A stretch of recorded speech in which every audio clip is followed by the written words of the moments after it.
தினம் ஒரு ஜெபம் என்கிற ஜெப வேலைக்கு நேராக இயேசு கிறிஸ்துவின் நாமத்தினாலே உங்களை வாழ்த்தி வரவேற்கிறேன்.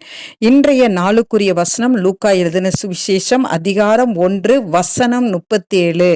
தேவனாலே கூடாத காரியம் ஒன்றுமில்லை என்றான். நாம் யாவரும் கண்களை மூடி தேவனை நோக்கி ஜெபிப்போம்.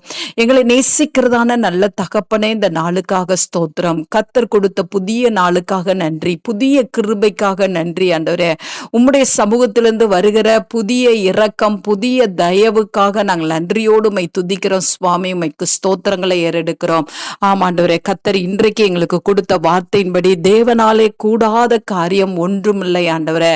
ஆண்டவரே, இந்த ஆண்டிலே உம்முடைய பிள்ளைகள் எத்தனையோ காரியங்களுக்காக ஜெபித்து இருப்பார்கள் ஆண்டவரே. ஆனால் இன்னும் நடக்கவில்லையே என்று சொல்லி ஒருவேளை கவலையோடு இருப்பார்கள். ஆனால் ஆண்டவரே, எலிசபெத்துக்கும் சகரியாவுக்கும் ஆண்டவரே மலடியாய் இருந்தவர்களே ஆண்டவரே, அப்பா கற்பம் தரிக்கிறதுக்கு உம்மாலே கூடுமானால் உம்முடைய பிள்ளைகளுடைய பிரச்சனைகள், போராட்டங்கள் ஆண்டவரே, கஷ்டங்கள், வேதனைகள் ஆண்டவரே, கற்பத்தின் கனிகள், திருமணத்தின் காரியங்கள் ஆண்டவரே, வேலை பார்க்கிற இடத்துல உயர்வுகள், வேலை கிடைக்க வேண்டும் என்று சொல்லி காத்து கொண்டு இருக்கிறவர்களுக்கு ஆண்டவரே, வியாபாரத்திலே ஆசீர்வாதத்துக்காக காத்து கொண்டு இருக்கிறவர்களுக்கு ஆண்டவரே, நன்மை செய்வது ஆண்டவரே உமக்கு லேசான காரியம் ஆண்டவரே. உம்மாலே கூடாத காரியம் ஒன்றுமே இல்லை சுவாமி.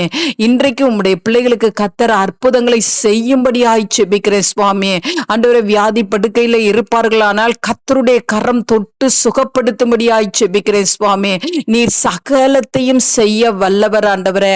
அப்பா, நீங்க செய்ய நினைத்தது ஒரு நாளும் தடைபடாதப்பா ஆண்டவரே. உம்மாலே எல்லாம் கூடும் ஆண்டவரே. அப்பா, உமக்கு ஸ்தோத்திரம். இந்த நாள்ல உம்முடைய பிள்ளைகளுடைய எல்லா காரியத்திலும் நீர் அற்புதத்தை செய்யும்படியாய் நாங்கள் ஜெபிக்கிறோம் ஆண்டவரே. உம்முடைய பிள்ளைகள் ஆச்சரியப்பட ஆண்டவரே, உம்முடைய பிள்ளைகள் அதிசயமாய் ஆண்டவரே கர்த்தர் நடத்தி வந்த காரியங்களை குறித்து துதிக்கத்தக்கதாய் உம்முடைய பிள்ளைகளுடைய வாழ்க்கையில கர்த்தர் அற்புதங்களையும் அதிசயங்களையும் நடப்பிக்கும்படியாய் நாங்கள் ஜெபிக்கிறோம். அந்த நல்ல கிருபையை கர்த்தர் ஊற்றுகிறபடினால் நன்றி அப்பா. இயேசுவின் மூலம் ஜெபிக்கிறேன் நல்ல பிதாவே. ஆமேன், ஆமேன்.